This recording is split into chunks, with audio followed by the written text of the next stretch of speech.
There's a silent graveyard of businesses out there that didn't fail because they were bad.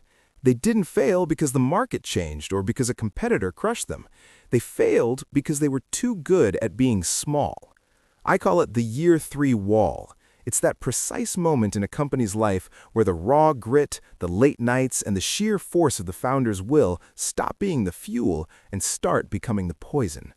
If you've been in business for a few years and you feel like you're working harder than ever, but the bank account and the growth chart are staying flat, you haven't hit a ceiling in the market, you've hit a ceiling in yourself.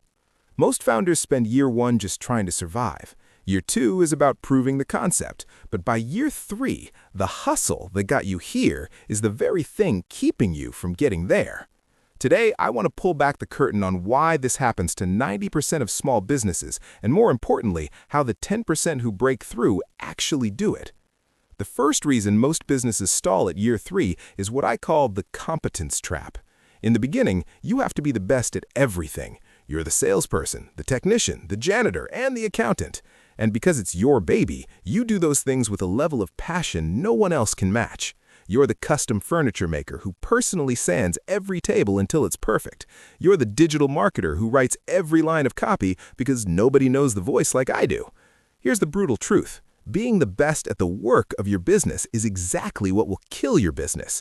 By year 3, you've reached your maximum capacity. You only have 24 hours in a day. If the quality of the output depends on your personal touch, you have effectively capped your company's potential at the limit of your own exhaustion. The CEOs who scale past year 3 aren't the best at the craft, they're the best at building the people who do the craft. They stop being the best player on the field and start being the coach on the sidelines. If your hands are on the tools, you can't have your hands on the steering wheel. This leads directly into the second growth killer, the decision bottleneck. Think about your average day. How many times does a team member or a client come to you with a question that only you can answer? Can we give this discount? Is this design okay? What should we post today?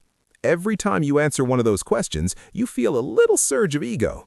It feels good to be the person with all the answers. It makes you feel indispensable. But every yes or no you give is a tiny grain of sand in the gears of your company. By year 3, the volume of these tiny decisions becomes a mountain. Your team stops thinking for themselves because they know you'll just fix it anyway. You've accidentally trained a team of order takers instead of problem solvers. The businesses that break through are the ones where the founder is the least important person in the daily decision-making process. They don't give answers, they give frameworks. They don't tell people what to do, they tell them what the goal is and let them figure out the path. If you died tomorrow, would your business know what to do on Monday morning? If the answer is no, you don't own a business, you own a very high-pressure job. Before we go any further, I want to be real with you. Breaking out of these traps is incredibly hard because it requires you to let go of the control that kept you alive for the first 2 years. If you're feeling overwhelmed and you know you're the bottleneck, you need to start fixing the plumbing today. We've developed a free checklist designed to help you audit your current role and identify exactly which tasks are stealing your growth. It takes about 15 minutes to complete, but it's helped founders save 10 or more hours every single week by showing them what to stop doing immediately. You can find the link for that in the description below. It's the first step towards getting your life back. The third reason for the year 3 wall is what I call the lack of true systems. Now, everyone talks about systems, but most small business owners actually have what I call ghost systems. These are the processes that only exist in the founder's head. You think you have a sales system because you know how to close a deal, but if you can't hand a manual to a stranger and have them get the same result, you don't have a system. By year 3, the complexity of your business has outgrown your ability to remember everything. Things start slipping through the cracks. Customer service dips. Follow-ups are forgotten. You try to fix it by working more, but you're just putting a Band-Aid on a broken leg. The 10% of businesses that scale into empires are obsessed with documentation. They treat their business like a franchise, even if they only have one location. They build a machine that produces a result, and their job is simply to maintain the machine. When you have true systems, growth isn't scary anymore because you know the infrastructure can handle it.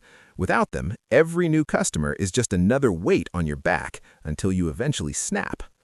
The fourth reason is what I call the recruitment ceiling. In year 1, you hire based on what you can afford. You hire helpers, people who can take the easy stuff off your plate so you can do the hard stuff. But by year 3, you don't need helpers, you need leaders. The problem is most founders are afraid to hire people who are smarter than them. They're afraid of the payroll, and they're afraid of losing their status as the smartest person in the room. So they keep hiring B players who require constant management. This creates a loop where you spend all your time managing people who aren't quite good enough, which means you have no time to find the A players who could actually take the business to the next level. The CEOs who win are the ones who have the courage to hire people who make them feel a little bit intimidated. They hire people who bring new skills to the table, and then they get out of their way. You have to be willing to pay for talent before you think you're ready, because talent is the only thing that creates the capacity for the next stage of growth. Finally, the 5th reason businesses stop growing is a loss of vision. In year 1, you were a visionary. You saw a gap in the world and you set out to fill it. You were an architect. But by year 3, the daily grind of the what has buried the why. You've become a firefighter. You spend your days reacting to emails, crises, and complaints. You've lost that high-level perspective that allowed you to see opportunities before anyone else did. When the founder stops looking at the horizon and starts looking at their feet, the business stops moving forward. It just starts spinning in circles. The founders who break the year 3 wall are the ones who ruthlessly protect their time to think. They realize that their most valuable contribution to the company isn't their labor, it's their insight. They spend time looking at the market, talking to customers, and dreaming about the next 5 years. They move from being the engine of the car to being the navigator with the map.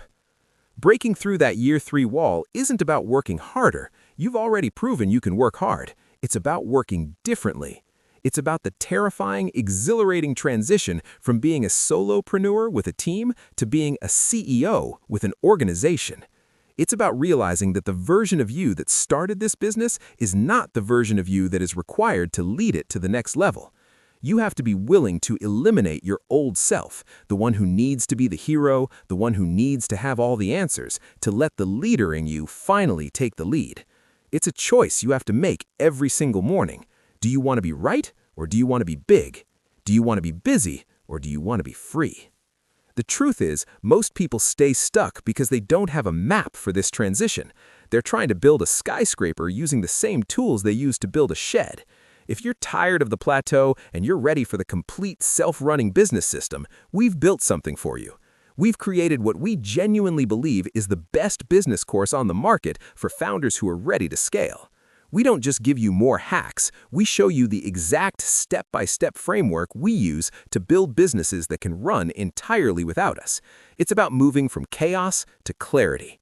You can sign up for it 100% free, we don't even ask for a credit card, and you'll get instant access to the full course intro right now.